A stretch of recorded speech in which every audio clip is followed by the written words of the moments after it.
Hello and welcome to the 1996 Rewind, where we look at films from 1996 that are turning 30 years old in 2026. And of course, today I am continuing with another Best Picture nominee.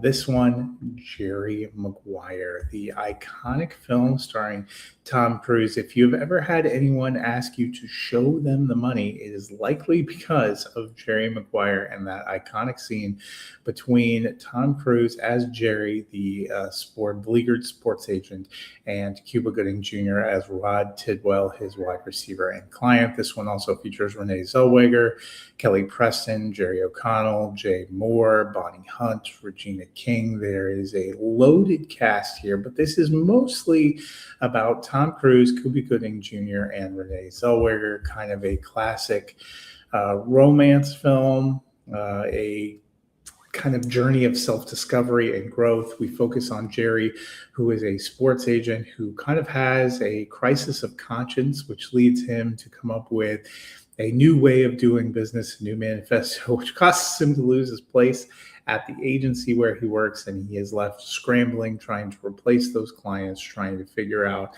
how to move forward. And there is a lot to really like here. I like Tom Cruise's performance. I really have a lot of fun with Cuba Gooding Jr. as Rod Tidwell.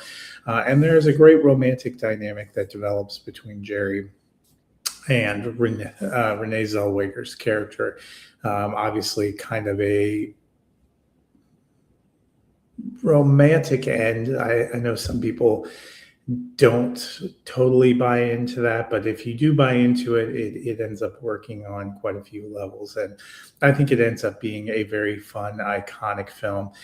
1996 was a weird year for Best Picture nominees. The actual Best Picture winner from that year was The English Patient, not a movie I was going to cover here. Probably not a movie that many people look back on incredibly fondly 30 years later, but Jerry Maguire remains kind of an iconic part of the culture and the atmosphere, as well as a couple of the other nominees. So it made sense to revisit it here in the year that it turns 30. Well, that'll do it for the Rewind now. I will be back next week talking kind of an interesting, underrated maybe, romantic comedy that has a little bit of flaws. So we will have fun with that next week on the Rewind.